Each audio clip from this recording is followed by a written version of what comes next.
Welcome to the Recruitment Mentors podcast. My name is Hisham Azuz, and today I'm delighted to be joined by Sanne Wouters, who is a senior manager based in Amsterdam for Source Group International. Sanne has worked in recruitment for over 5 years, initially starting her recruitment career as a rec to rec, before then taking the leap into tech recruitment, where she continued to progress her recruitment career from consultant to then principal and to now senior manager. Sanne is extremely passionate about offering a best-in-class recruitment experience and service to all of her customers. And she's now leading a team, growing a team, and building the SGI brand on the ground in Amsterdam. Sanne, thank you for coming on the podcast. Thank you for having me. Really excited and looking forward to this one. And where we always like to start is the million dollar question, really, which is, in your opinion, what characteristics and traits do you think make up a highly successful recruitment consultant? That's a very interesting one because, as you know, I started my career as a rec to rec, and you sort of get told what a good recruiter looks like and what you need to target, I shall say. And I remember when I started many years ago, it was very much you need to look for people who were competitive and money hungry or money motivated, very driven, potentially had sales experience. Whereas if you look at me, I've had none of that. I've never played football or any competition sports. I didn't have a sales job before recruitment. And although I like money, it's not the ultimate driver in life. And actually, if you'd ask me today, I'd say it's very different. And I'd say it's a lot more about the skills are building relationships. Everyone can do one deal. Everyone can do 2 deals. But can people do 10 deals in the same client?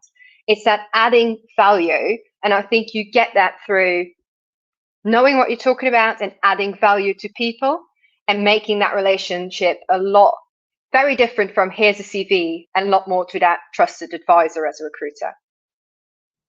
Yeah, I love that. So let's just start at the beginning here, because how the hell did you end up in doing rec to rec? I can see obviously you did your masters in Liverpool. So how did you end up in rec to rec? How did that happen? Yeah, so I did a bachelor's, I did a master's in law. As part of that second master's, there was an exchange program to Liverpool. I did that. I graduated back in Belgium, had no clue what to do with my life.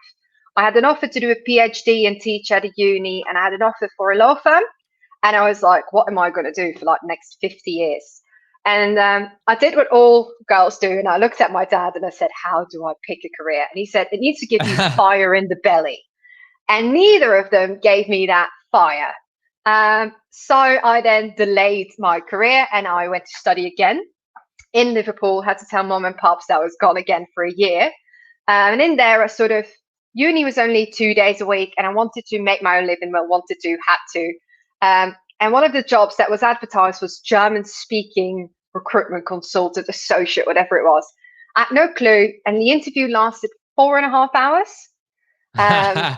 Yeah, I really thought I was the Harvey Specter of the world back then. And it was a ballsy interview. And at the end of it, they said, do you actually speak German? And I was like, They said, do you speak Dutch? And I was like, yes, that I can do. And I became Dutch associate recruitment consultant. And 2 weeks in, I was like, I'm recruiting recruiters. Is that a job? And that's how I found out I was a rec to rec.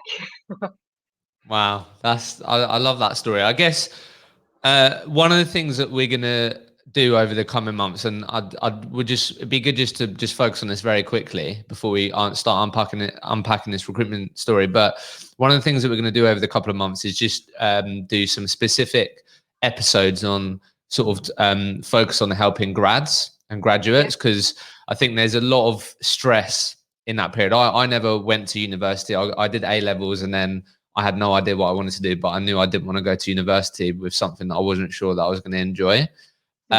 So I guess just on that really quickly, you mentioned there that your dad's advice was go for something that makes you fire in the belly. I'm sure you've met plenty of graduates now during the time where you are now, when you was a rec to rec. Like, what's your if I'm listening to this and I'm someone that is graduating this year or is still on that part, like, what would your advice be to me, do you think? I definitely advise you to, if we could take one step back and you're still studying, I would say go do Yeah. internships. Go do as many internships as you possibly can, and try do things like offer your services for free for 3 days or something to different companies in different industries.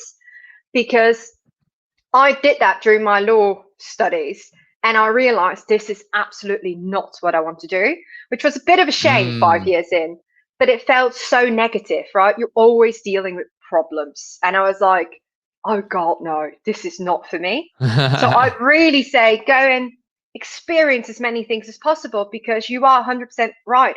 A lot of uni studies do not prepare you for the real life. And I think that might be a bit of a flaw in the educational system, but you choose something at an age of which you think, yeah, that's kind of cool. I'd go and do that. And then you get a lot of theory about it, but you never experience what it's like to be in that job. Yeah, so I I'd think say, yeah. That's such great advice, because I mean, imagine obviously the other path that you could have done is you could have had that, you could have obviously got yourself a job, been on a good salary, good benefits, and then all of a sudden there's all these things that you could lose when you work out and realize, wow, this actually isn't something I'm going to enjoy, but I've done 5 years, I've now got this salary. There's a lot more to walk away from then, isn't there? Yeah, yes. And also, I think also if you think about the amount of pressure as a society we put on graduates, we say you're studying, and it can be something as economics, which you can do a million things with, right? Or a business degree, whatever that might be. And then we basically say, let's say the first job doesn't work out. Okay, you spent 6 months with something that's not going to be your career. You add so much pressure to that individual, because then the next job must be it. And if that's not it, then that person already has 2 things on their resume that didn't work out. Whereas actually, if you take a step back, can you blame them? Because a business degree, what is that even? Business. What does that prepare you for? It could be so many different things. How can you blame a young individual for not immediately finding the right thing? Kudos actually for having the courage to say, this is not for me, and for walking away. Yeah. Yes, it's complex, isn't it? But I think, I just wanted to ask you that. So thank you for sharing that. So I'm always curious, like how would you describe your first 2 years then, before you went into then tech recruitment and left Rec to Rec? Like, obviously, like some of the Rec to Recs that I know, are recruiters are we horrible to Rec to Recs? Oh God. What did you experience? What was it like? I would say I've made my first boss the proposal to run a grad academy, and that I would hire anyone at double the salary after 6 months. Because if you survive Rec to Rec for 6 months, you can do any industry. It's so hard. Because first of all, good recruiters, if you're going to headhunt them, you have to headhunt them through the office line. And you're headhunting recruiters. They know what's happening, right? Good recruiters can't speak with you at 2 o'clock in the afternoon. You need to speak with them before work, at your own lunch, or after work, because most recruiters don't finish at 6 on the dot. And if you're a Rec to Rec, that means you don't finish at all, right?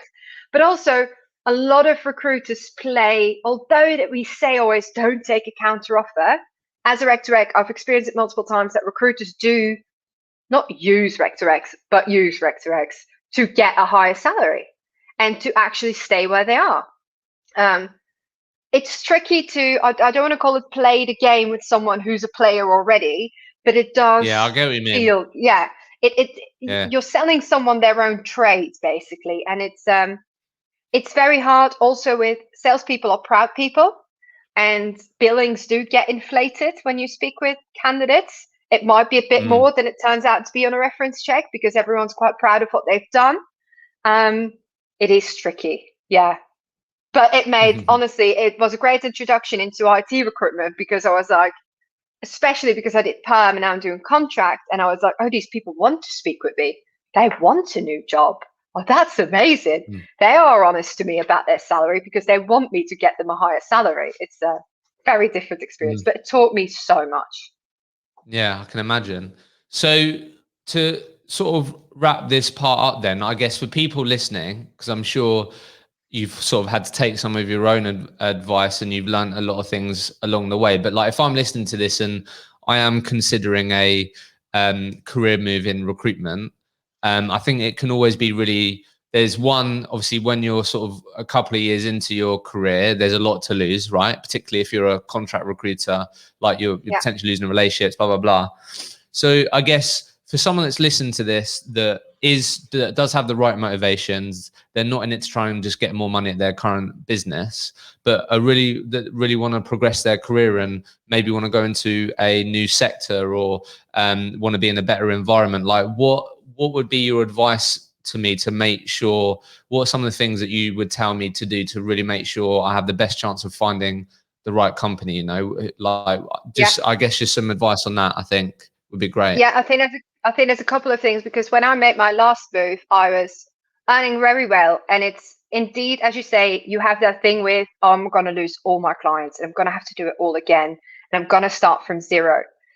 As a recruiter, you need to have faith in your skills that you can transfer them. Your skills are yours. You can do that again. This client is your client because they picked up the phone on a certain day you called them. You can do that with other companies and the money will come again. You need to sort of accept that. And then I would say, when you're going to look for a new company, when I did my interview process, I very much said, I'm going to, first of all, these are my timelines. I'm not resigning before a certain date. I'm not making a decision before a certain date. If you want to offer me beforehand, you can, but you aren't going to close me, because this is a very important career decision. And then also I've said, I am going to ask members of staff what the biggest problem is in this company. And if they tell me there's nothing and everything's rosy, you're out. So I sort of made it my process. Yeah. And actually, SGI was the only company where employees were so upfront to me about what was there and what wasn't. And I was like, wow. They had the attitude of, without me trying to sell SGI, but in general, you want to find a company that says, we want you to know everything there is to know, so that on day one, there are no surprises. It is exactly what you think it's going to be. Because at every company, there's something. There's always something. And you better uncover what it is beforehand, rather than on day 1 or 2 or 20. I would say those two things. Accept that where you are, you will get there again and higher or better. And truly take your time. Don't be rushed. You set the expectations and you find out what a company is and what it isn't. Yeah, I love that question. What are the current challenges or problems that you have in your rate? Yeah. And I guess final bit on this, because I think it'll be useful for people, is how many people, obviously it depends on the business, but like how many people would you really recommend people trying to meet at a recruitment business before like they make some sort of decision, you know? I feel like you definitely want to meet more than just the business owner if it's a small grant. I don't know, like what obviously there's nuance and context here, but typically how many people do we want to be meeting to have a good grasp of what we're getting ourselves into? 5, yeah. 5 or more. I'd always say the business owners, so you understand where the business comes from and culture. Obviously, and it sounds obvious, but it isn't always. Who's going to manage you? Because they're going to put the hiring person might be the director and they might put a team lead above you. You want to know that person. Can you work with them? And you'd also want to meet at least one, preferably 2 peers, and then one person who just started. Yeah, that's great. That's really great advice. Thank you for sharing that. So how was the transition then into tech recruitment? What was that like? Was it daunting? What were the things that you had to learn quickly? What was that transition like? I remember saying very arrogantly, this feels like a walk in the park. Because with Rec to Rec, your process has to be super tight. If you miss one step, if you don't do one call, you also learn to not have WhatsApp relationships with your candidates, but always everything on the phone. And it's sort of that, because my process was so tight and so strict, I was like, oh, and these freelancers want to work with me. I did my first deal in week 3, which was great. Oh, wow. Yeah, but it was, and I was a bit like, I've got an offer and the candidate says he wants it. And I literally asked, does that mean I've done a deal now? Because I was unsure that was the way it worked. The biggest challenge for me was suddenly not being an expert in my field, suddenly not knowing what I was talking about. Because as a Rec to Rec, you work for an agency yourself. You know what life is like. You know the pros, the cons. You can talk about things. But on day one, allegedly I was a data specialist, and I was like, I know nothing more about data today than I did yesterday. I have no clue what I'm looking for. And I found that was the hardest part, I'd say. Yeah.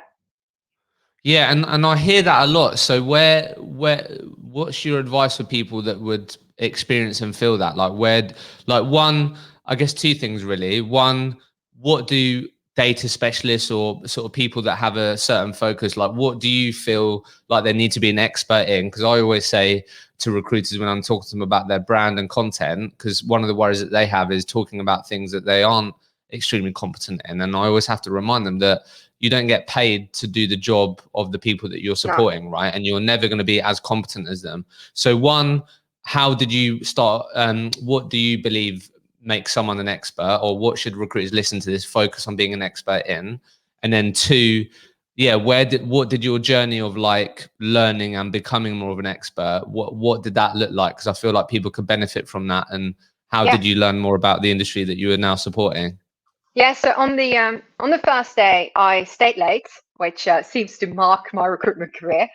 And I literally Googled every blog, paper, article I could find, printed it all off, went home, stayed up very late, read through it. And sort of, I would say definitely in the first 6 months, I read so much data for dummies and what is Power BI, what is Tableau, loads of what is YouTube videos and for dummy videos. And I'd say I still do that. I still try to learn as much as possible about new things. One of the things I would recommend every IT recruiter is read the book, The Phoenix Project, because it shows you it's about a project which is going terrible, and it gives you a very good idea of who your stakeholders are. What is the difference between the business and IT? Where do they meet? Who signs off budgets? Where does data come from? How does data get visualized? Why is it important? But also, when does a hire get approved? When do people hire externals? When do they hire more employees? Who says so? Um, which gave me a really good insight in truly understanding my stakeholder and really understanding the process. I completely agree with what you say is that I can't do a data visualization job myself. I would have no clue which buttons to hit. But I do know that when my client tells me, oh, I wish we'd have insight, a couple of weeks ago it happened, they said, I wish we had some insight. We've got this huge Excel and we don't really know what it means. And that's, oh, you need someone to visualize it. What tools do you have? Oh, we've got Tableau licensed somewhere. Great. Let's get you project proposal for a Tableau developer to come and set this up. Which metrics do you want to see? Which things do you want to click into? I can advise on that. I can't build it myself, but I know what it looks like and I can identify when someone needs it. And I think those things, you don't need to become an expert, but definitely Google the how to and for dummy videos and read books such as the Phoenix Project. Yeah, I like that. That's great. So let's talk about so obviously started obviously in you then obviously correct me if I'm wrong. So when you started the company before SGI, it was in London, and then you moved close to home. Home for you is Belgium, right? And then you Yeah, moved correct. over to Amsterdam. Obviously continued building out that market.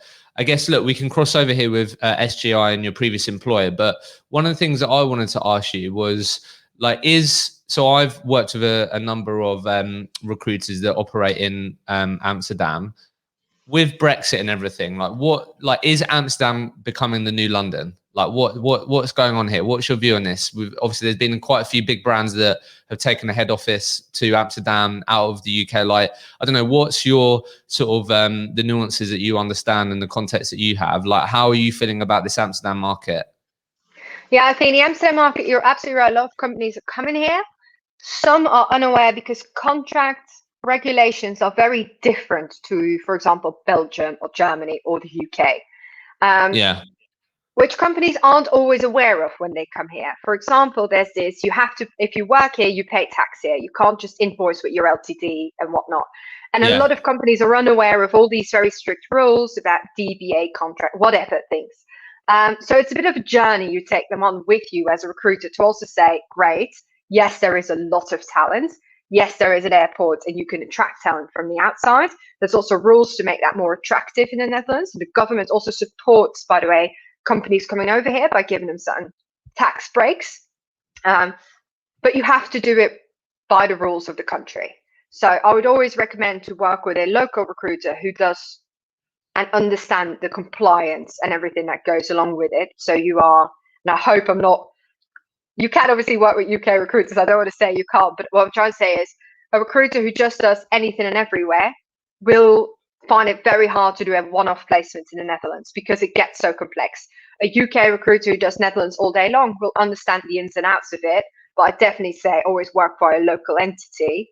And that's where a lot of clients have surprises sometimes because they are unaware of it. But I do see that it's becoming a lot more of an expat-driven city as well. A lot of people are moving here. It's very international. It's very multicultural, and I see why, because there's always something to do. And at the same time, it's this small village feel because a lot of people know each other, and it's really not that big. Yeah. So if it's okay with you, if we can just focus on this for a second, and then I'm really keen to go into your journey of building your market from scratch and these things. So on Amsterdam, sometimes I get quite a few messages from recruiters who are really motivated to take their career internationally, right? So if that is into mainland Europe or to the States or whatever. So I guess you're talking a bit about there in terms of like some of the laws and understanding all of that. Putting those aside for a second, what do we need to understand if we're going to start recruiting in the Amsterdam market or that sort of region? What are the nuances that we need to understand that probably Brits will probably learn the hard way, like out of interest, like in terms of No, what comes definitely. up for you with that? Two things. On the client side, they want to see you face to face. There's very little Yeah. clients that will do business with you just from over the phone. The minute you get in front of someone, and we call it having a coffee, that is the go-to thing, that's when partnerships begin. That's when your client starts to trust you. So getting that face time. And then the other thing with candidates is something that does go against what a lot of British agencies tend to teach people is candidates want to know your margin. Clients want to know your margin. And they want Wow. they want to be able to feel good with it. And you need to be able to justify it. And actually, if you're secret about it, it will always backfire because candidates and clients, you need to understand that you're a third party to that relationship. And if you're not adding value, you're not on site with them. And although your contract says do not disclose commercial information, candidates will always find out what their rate is, always. And if clients find out that you're underpaying a candidate, you're finished. It's done. Which really goes against the traditional, oh, we're worthy of our margin, because you also need to be able to explain it. And that's why I really keep on hammering on that relationship building, that added value, because if you do that, you're never going to have an issue. Yeah. I mean, you obviously part answered it there, but my next question was what do Brits get wrong when building an Amsterdam market? Yeah, no, that you probably hear that you hear on the yeah. other side of candidate. I don't know what. So we've spoken about. Yeah, there's no sort of cloak and dagger here. People want directness. People want upfront and honesty and like, look, this is what will be met like. So that's that relationship building. But where else do you see Brits go wrong in trying to conquer the Amsterdam market? I would say the candidate experience and feedback, because the market of local candidates is relatively small. And if you can't just put someone forward, never talk to them again, forget to give them feedback, whereas you might get away with that in other markets, you will have to call that candidate again if you stay in your market for longer than a year. There will come another point where that candidate is suitable for the job you've got and available. And that not giving feedback or not telling them what the process is, not keeping them in the loop, really that relationship building also with candidates is something that I see go wrong. Yeah, so it's a long-term mindset, really double down on the relationships. Okay. All right, amazing. And actually also on this, do I need to speak Dutch? Is that important? Or can I get by like, or do I get extra brownie points? Like, I don't know. Yeah.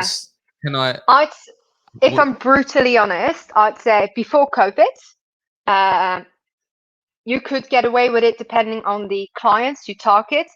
You're always better off if you speak Dutch. Even if it's just to be able to introduce yourself, to be able to, ask a bit of Dutch things, whatever it is, but you have a big advantage.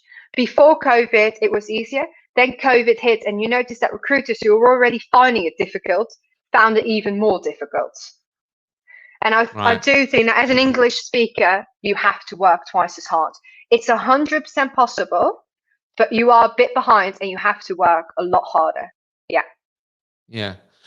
Okay. And then final point on this, I promise. With that in mind, thinking of people listening, look, I guess, are we saying you're going to have to be fluent in Dutch? Absolutely not. But I No. think what you're sort of communicating here is that there will be things that if you go above and beyond and show that you're trying to understand the culture, the language, these sorts of things, it goes a long way. Yeah. So I guess what would people appreciate? Is it if I really sort of really give it a go of trying to introduce myself in Dutch, and I don't know where should I guess just try and, give it a real go, and what people would appreciate, do you think? I think it's definitely the charm of the effort into introducing Yeah. yourself in Dutch and then politely asking, is it okay if we switch to English? But also other things like the fact that you have terms that are in Dutch goes a long way because you're trying to Mm. adapt to the market. The fact that you understand the compliance process goes a long way. The fact that you try to pronounce companies by their actual name rather than some English mumble jumble will go a long way. And I think the laying out your process and saying that I'm going to be honest with you, this is who I am, this is what I do, this is what we're going to do together. I will always give you feedback and just have a good and structured process, and then you're leveled, I would say. Right, I love that. Cool. Thank you for sharing that. So let's go into the sort of journey that you're on with SGI then. So from what I can see, you joined them January 2020. Yeah, Is early that last right? year, yeah, Yeah, early somewhere in last year. January, So February, obviously, early last year. Yeah. so yeah, before obviously everything changed, right? So obviously, just for context, obviously you obviously were working for your previous company in Amsterdam, doing contract, doing that, and then you've gone to SGI, and then you're building out their data market from scratch. Is that right? Yeah, And you're the correct. sort of first person in the ground for that brand of business. Okay. Yeah, Um. correct. So obviously, and then you're going towards sort of a year and a half in now, right, into that journey. And I know you said that you've just hired 2 people and things are going in the right direction. Yeah. Yeah, definitely. Okay.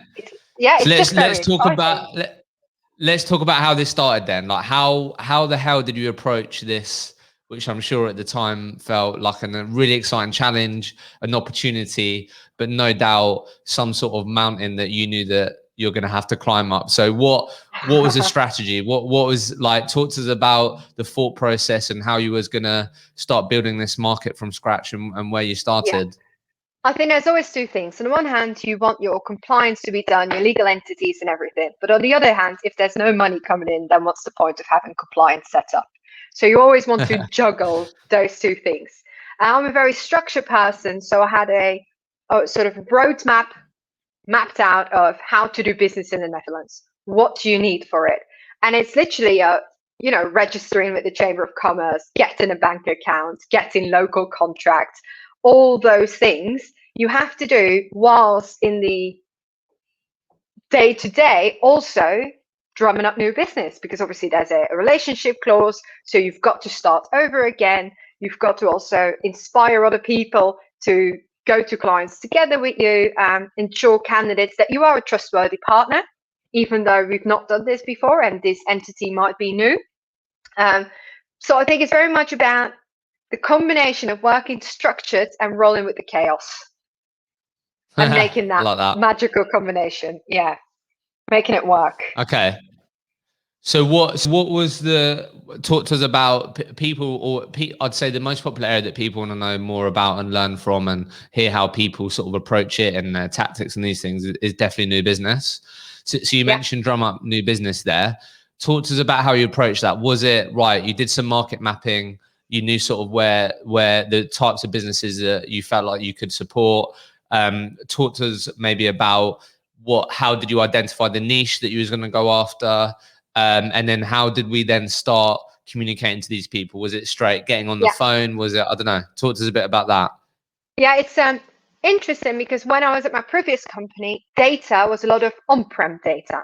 And actually, while I made the move to SGI, a lot more data became cloud, which also meant that it was nicer for me because I didn't have to worry that much about my non-compete, because actually my market had already shifted And by its nature, Got I it. was no longer doing on-prem stuff.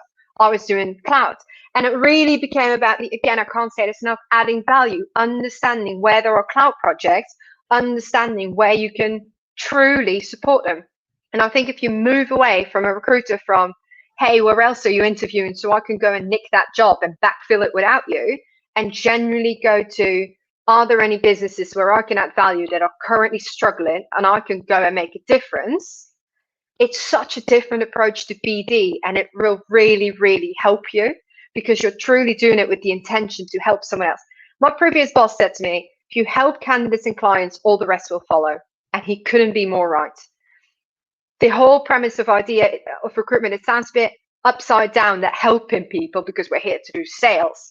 But actually, if you help people by helping them, if you understand how you can help someone achieve their deliverables, make their project a success, especially in COVID, how can you make that work? Then all the rest will follow.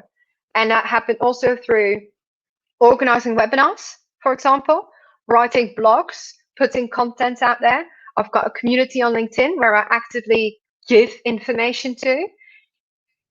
It's know, trust, buy. People need to know you, they need to trust you, and then they will buy from you. And if you build that, and at SGI, I did get the time to build that up properly, then things will come in.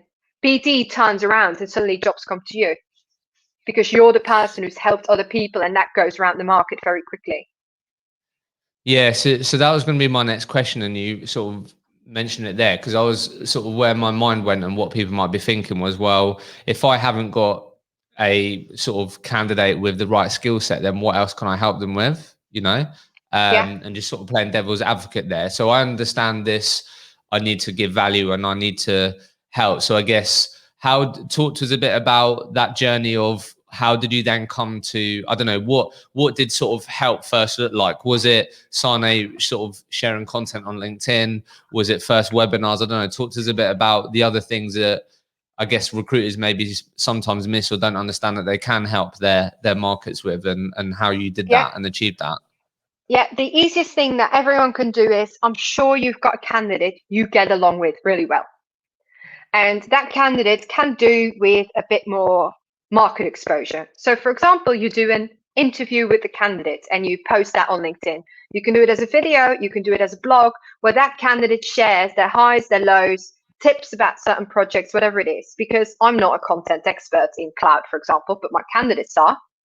Next thing you can do is a webinar where simply the candidate will explain about past projects and what the tips are, the do's, the don'ts. And because you're organizing it, you're helping the candidate get more market exposure, but you're also helping, you can invite prospect clients into it who you know are going to go to the clouds. And suddenly you go from being nobody to being, oh, you're the person who organized all those webinars about cloud. Can we have a chat afterwards?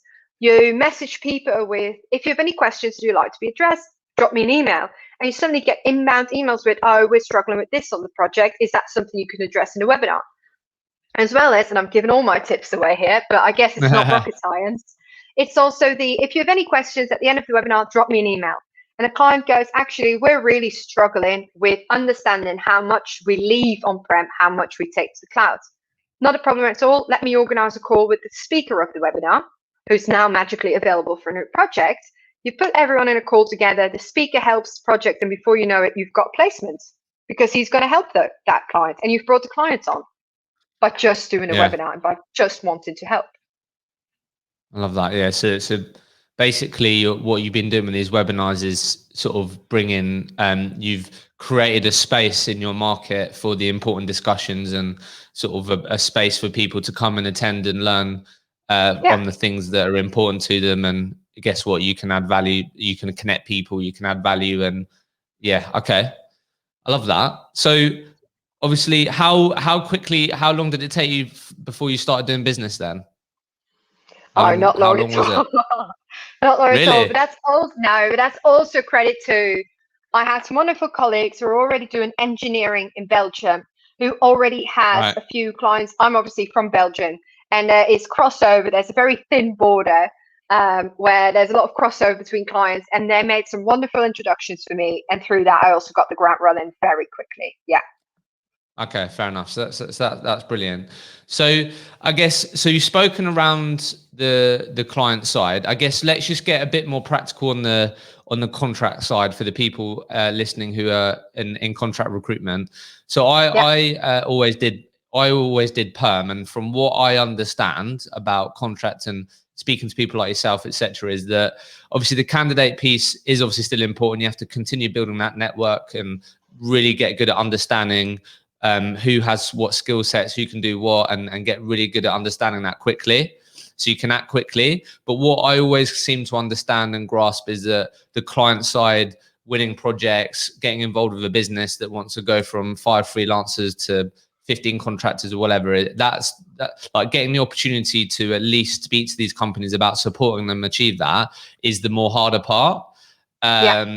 Is that right? Yeah. So Yeah, you've totally. mentioned around helping, giving value, that's obviously contributed to that.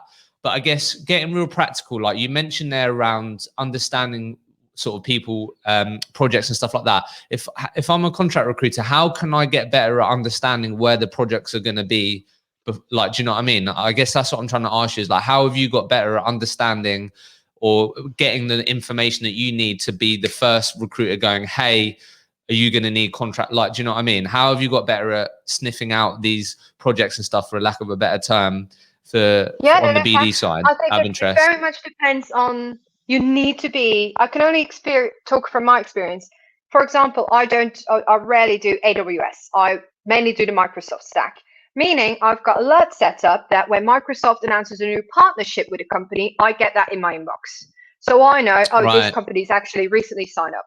I've also made sure that I've got partnerships through Microsoft and I understand who their clients are. So I understand where the projects are going to happen, who's going to migrate from what. There's certain projects, I would say, that are not big enough for a consultancy to do, and that they will look for freelancers. It's very good for you to understand which ones those are. And again, if you then also going to do webinars, again, on very niche topics, or you're going to do Rebecca from our marketing has done a brilliant job we've got a report coming out where we talk about the cloud market. I can see you downloaded that. So I can reach out Mm. and say, where are you at with your project? But you can't do that. You have to choose a niche. And too many recruiters do everything in development or everything in cloud or everything in any market. And it's too big to track. Choose your thing, really add value to candidates, because the ones on projects will get calls through their own network and pick up a lot of information. And if you know them, I got a message yesterday saying, by the way, this customer is looking to begin their Azure project. You can reach out to this manager. He knows you're going to call. I've recommended you. And it just changes because you do one thing and you do it extremely well. Yeah. So obviously you hear the phrase in recruitment, niche, a lot, right? So in your opinion, then obviously you said how important it is. Like, just talk to us about your, like, how would you, so if I joined your team and you're saying, look, Hisham, like you're gonna be niche, and you have to be niche, that it's important. How would you explain niche to me? What Yeah. is a niche in your opinion, right? Because I think sometimes people are unsure. It is neat, like, is what I'm trying to think about too niche? Is it too broad? So in Yeah. your opinion, like, what makes a niche, out of interest? So I don't think that in recruitment you always must be niche. I think if you're going to be account managing for a specific client and you're going to help them with as many needs as possible, or you're going to be in a delivery role, you don't need to be niche. You need to understand the role you're working. You need to be good at finding the right people quick. I do think from a BD perspective, if you're going to be a niche 360 recruiter, then niche would be picking a technology. And you can do that by your LinkedIn insights, understanding which is the technology that most companies in my area, pick a country also, a country and a technology, have hired in the most lately. Where are the most perm jobs open? In what niche is that? What area is that? You can choose a industry vertical. I personally haven't done that. I go a lot more about you pick a country and a tech, basically, and you understand that tech truly. Yeah. Okay, got it. So when you mention industry, you're saying, so I could do Amsterdam, AWS, and people that operate in pharmaceutical, and just Yeah. that. You're saying I've stopped at AWS, for example, rather than Yes. then potentially even Okay. Yeah, All because right. the if you're going to go the industry, you're just to touch on D&I a little bit. Every pharmaceutical company, let's just say, well, data science, right? Every pharma company that's only going to hire data scientists that have only ever worked in pharma only get one perspective. But Yeah, if yeah, sure. a pharma company hires a data scientist who's done banking before, they get a very different view of how to look at their data. Mm. Okay, so on this then, I'd love to hear your answer to this question. So what do you believe then is the sort of one thing that contract recruiters need to absolutely master and be and be really great at, that you think will really help them achieve a consistent performance, and why? Um, Consistent performance, that would be expectation management with your clients. If your clients know what to expect from you, they will come back to you, always knowing what the timeline is, and you will be able to work multiple jobs properly every week, getting coverage on multiple jobs, and therefore setting yourself up for success every week. Nice. Client expectation. If you get Yeah. really good at that, yeah, okay, I like that. Okay, so I want to imposter syndrome. Yes. What's been your journey with that? How's I that think, been? yeah, we touched on it on my first day at recruitment. I think that was the day that I felt a bit like an imposter when I had no clue what data was. And then I think when you transition into management, you're sort of like, am I winging it here? Because this is a whole new skill set. But you overcome it through learning your traits and learning your role. And I think through self-development, you can get over that feeling, or I did. Really? So for someone listening to this that may have the exact same experience as you, but still has to deal with sort of constant sort of feelings of, have I deserved to be in this position? Like, and sort of could be really self-critical. Like, where talk to us a bit about that self-development journey. Was there any books that you read that had a real impact? Is there sort of certain habits or practices that you have that you feel has sort of given you that inner confidence that can sometimes lack in people? What Yeah. Talk to us a bit No, about that. I read a lot of books, about 4 to 6 a month, and I listen to audiobooks. So I'm all about self-development. Nice. But I would also say, because there's so much content out there, so why don't you just begin by asking the last 3 people you placed, what did you like about working with me? What would you have wanted that I would have done? And what would you want me to stop doing? And there you will have the things you're already doing well, the positive feedback, the thing you need to stop right now, and the thing you can develop further. And I think ask 3 people, very minimum, there will be a theme in there, and develop yourself within that theme. And you will feel a lot better on the one hand because you've got the feedback, on the one hand, the other hand, because you can look in the mirror and you can reflect on it and you can do something about it. So empower I love yourself, that. basically. What were those questions again? What was it that you really liked that I did? What is it you enjoyed most in our process? What would you have wanted that I would have done, or the value I could have added? And what do you want me to stop doing immediately? Love that. What great questions to ask people that you work with. Awesome.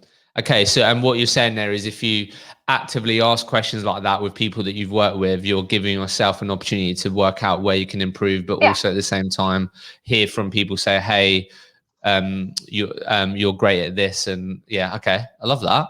That's really practical. That's awesome. So, um, share with me then, like, so you mentioned there, I really like the way that you put at the beginning of your journey around the sort of having an organization within the chaos. So a lot of people, a lot of recruiters have consistently shared over the last couple of months how they really want practical tips, advice on like self-management, time management, discipline, whatever you want to call it. I think what's really shifted over the last couple of months is how busy people have got. yeah, Is what I continue to hear. So it's really highlighted the importance of understanding what I need to be spending time on that's going to get me closer to my outcomes and goals, rather than just doing the things that I like to do. Right. yeah. So would you mind sharing, like, what, No, obviously you're absolutely not. building this business, you're now having people in your business, so I'm assuming you're going to have to be really good at, yeah, understanding what you need to be prioritizing. So talk to us about, what does people like to hear daily structures. So like what Yeah. does your day look like, your typical day plan look like, out of Well, interest? to talk about my day plan, I think the first thing is read the book, David Allen, Get the Things Done. Do that, 100%. David And Allen, Get Things Done. yes, and what you will Yeah. see is that people are busy because it's busy in your head. There's so many things in your head. And then there's constant emails coming in which crowd your head. Your head is for getting ideas, not for storing them. Busy only means you've not addressed things. So if you read the book, you understand that you need to write a lot of stuff down and create a system that you can rely on. And then it becomes, so my calendar is very well organized, which also means I can't take ad hoc meetings. Doesn't work. There's no time blocks. It can't happen. You do need to plan for the, I can do meetings after 6 because I block everything till 6. So everything that is crazy and things need to happen now, I can always take that in after 6. But that's sort of a sacrifice I'm prepared to make. Map your day out. So for example, you literally say 7:30. I like to start early. Review my action required list. That's a list of things I need to do. Review action taken, follow up. It's actions I've taken. They are with someone else. Did they do their job on that? At 8 o'clock, get my list ready. Who do I need to call today? First of all, what is my action list? And that can be my clients I need to confirm contracts with, understand if they've got budget approved for roles, understand how my contractors are getting on, onboarding, etc. Then there's always half an hour booked in for admin. That's the time I look at my email. Designated email time. Everything that comes in over email is not urgent. Even though people write capital letters and exclamation marks, if it was urgent, they would call. Email can always wait. And it's very important to not mistake the things you have to do, as you said, with the things you want to do. There's always going to be urgent requests. There's always going to be things that need now, now, now. And everyone's had the client that said, I need CVs by close of play, and then don't come back to you for feedback for 2 weeks. You are human. You are in charge of your life and your calendar. If an urgent job's come in at 5 o'clock, you ask your client, I know you need CVs by 12 o'clock tomorrow, but what does that mean? What happens tomorrow at 12 o'clock? Because I can get you that, but understand that that implies that I can't have my dinner with my family tonight and I can't go to bed at 10 o'clock because I'm going to be up all night working this job. And a lot of clients then also see the human side of the recruiter and go, oh, I don't want you to work those crazy hours. Actually, it was more because I would like to have CVs at 12. What is more reasonable? And you understand what happens in the client's world, they understand what happens in your world, and life becomes a lot better.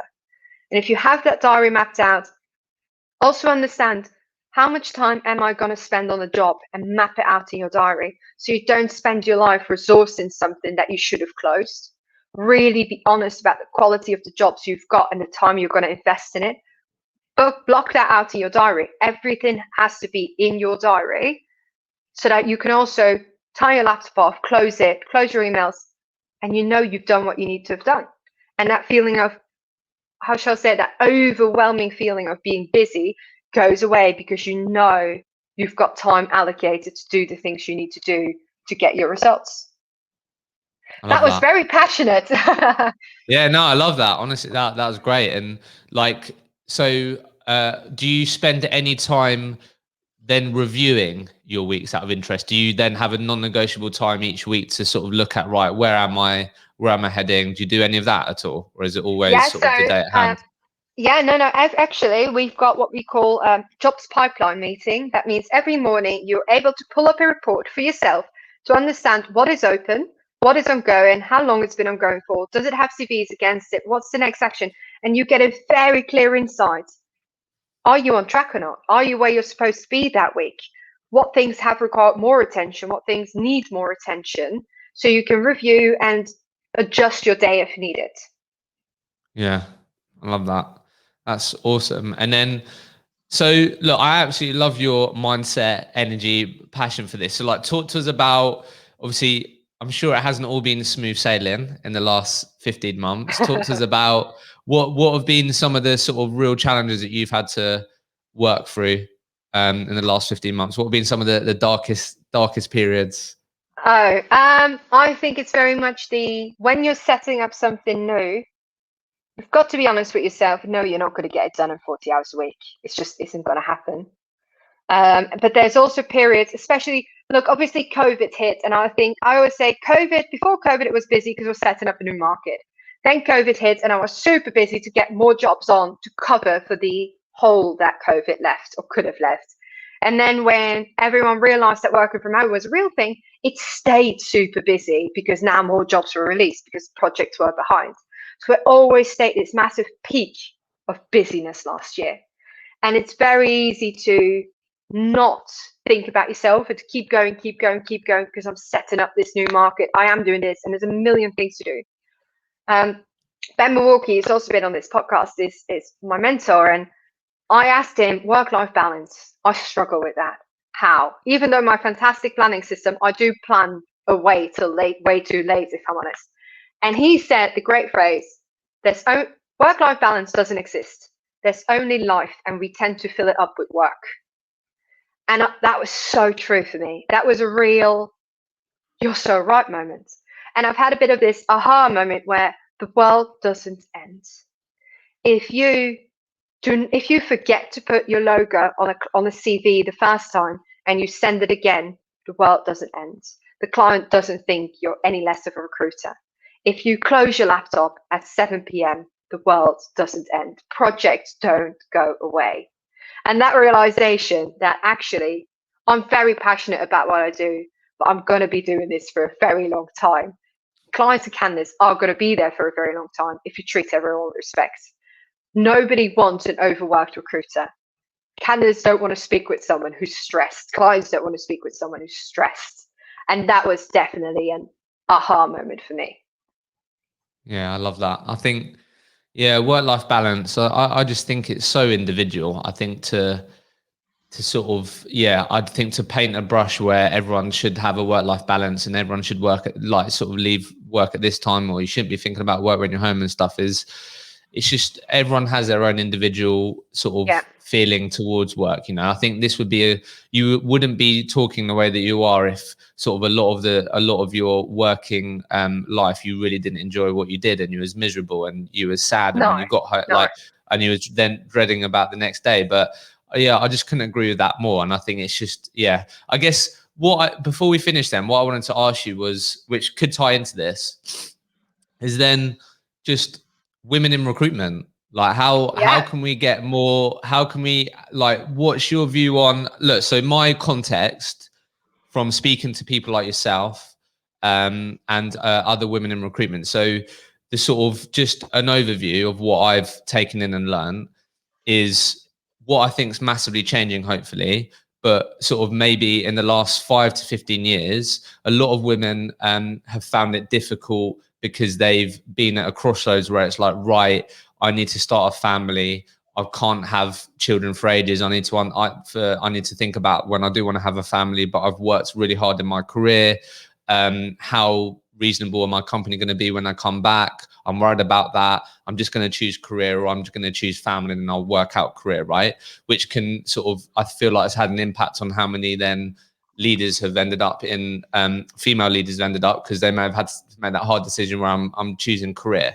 Hopefully COVID remote, these things has had a real impact on that, or hopefully it does. So I think that's sort of some part of the play. And then the other thing is what we've already discussed, really, where obviously women are a lot less likely to put their hand up for positions if they don't feel like they 100% fit the criteria, whereas guys are more likely to, if it's 80% of the criteria, right? And then there's a whole thing of then, like, women not feeling, having the imposter syndrome piece and really struggling with that, where guys, I definitely feel like have that just as much, but maybe don't vocalize it. But like, I don't know, that's sort of like the picture that I'm painting. But I guess what's been your journey with this? Like, you're someone, I feel like, it's invested a lot in yourself, your own mindset, your own journey. Like, how can we inspire more women? Because that's the final piece, to be fair, a lack of female role models. So a lack of, so I could be listening to this and I'm starting my recruitment career and I haven't got a Sanne to look at and go, wow, she's done that. That's amazing. And she, like, if I don't have that in my company, there's no one for me to look up to as well. How can we impact this, do you think? How can There's two things. There's the attracting and the retaining. The first thing is, as an industry, luckily, a lot of people will tell me, oh, we don't do that anymore, right? But first of all, I think every business owner has to read the book, Rebel Ideas by Matthew Syed to understand why D&I is very important. Because if they understand it, they value it, they will do something about it. Secondly, we need to see how do we attract more females? As we've said at the very beginning, so this is quite a nice circle. When I started as a rec-to-rec, I was looking for people who'd done, competitive sports or who had a sales job, who were money hungry. And you get your typical white, I always say it, your white male Essex boy. That's your standard recruiter, Essex boy, right? yeah, That a classic. lot of, there you go, classic. So if you look at what actually makes a recruiter successful, it's not because someone's money hungry or because they know how to play football at 14 that they can add value and build a relationship. So the traits we're looking for are very masculine traits. The things I think make a good recruiter are very feminine traits. So I think change in that profile is a very, very big step. What are we recruiting for and how do we recruit? What questions do we ask in our interviews? Changing that model at the beginning, allowing more women to come in to the industry. And then it's about retaining. And I think you've said some very valid points about, I personally do not see how in 90% of the businesses you can be a 360 recruiter and a mother that brings her kids to school and still is at her desk at 8:30. I don't see how. Or puts food on the table at 6 p.m. while you're also supposed to still be calling clients. I don't know how you should be able to. As well as questions as, do I get my runner book while I'm on maternity leave? Do I get it back? Most companies, unfortunately, do not have that covered. And I think that's something where women in recruitment, AppScope can make a big, big difference by creating guidelines for how companies have to handle it. And a lot of companies, and I think that's where the crux is, say, we don't have a policy because we've never had to deal with it. The dear company owners, because you don't have a policy, you're also never going to have to deal with it because women will leave your business because they don't think it's a safe environment. As you said, what will my boss say? How will they respond? Women, you have fight or flight, and women, it's a feminine trait to flight. And if you don't know, there's uncertainty. A lot of women go internal or leave agency recruitment as an industry. So we don't have it because we've never dealt with it is a vicious circle that as a company you'll keep ending up round and round and round in, and it won't change. Your past keeps setting your future. So as an industry, we really need to think about what are the skills we reward. For example, it's a very masculine trait to peacock. Two people come back from a meeting. The male recruiter will very often say, fantastic meeting. This is going to be an epic client. We're going to smash it, do so many deals. Whereas the female recruiter might be like, good meeting. They've asked us to complete an RFI. The boss will probably love the male. Yes, let's smash it, right? That gets celebrated. Let's go for beers because we've won this big client. Whereas actually the female has a very different perspective of that same reality. And I think it's that, which skills do we reward? Which behaviors do we reward as an industry? The incentives. Do women care that much about all the, incentives that are lined up in so many businesses? Is that going to attract and retain women? Or is that different things like flexible working and allowing them to bring their kids to school and drop them off? And I really think that's something that as an industry, we need to change, and we can change massively. And that also involves other women speaking up. For example, I don't have a family and I'm not family oriented, but I can see why it's important. And I also understand that's why within SGI I'm allowed voice and the owners allow me to help drive that forward. So we can make it possible for women who do want that work-life balance and who do want to be able to raise a family. The options got to be there. We've got to make it possible as a industry and as individual companies. I love it. I think that's a perfect place to end, if you ask me. And look, before we finish, what are you excited about then? I know I mentioned briefly you've just hired 2 new people, but what does the future look like for you and the Amsterdam part of SGI that you're building? Yeah. SGI's motto is discover your potential, and I definitely think we're going towards that a lot more now with the team to discover what the potential is of our clients, as well as to discover what our own potential is and to really, really drive that forward. So exciting times ahead, definitely. I love it. Sanne, it's been an absolute pleasure. Thank you so much for coming on. Thank you for having me.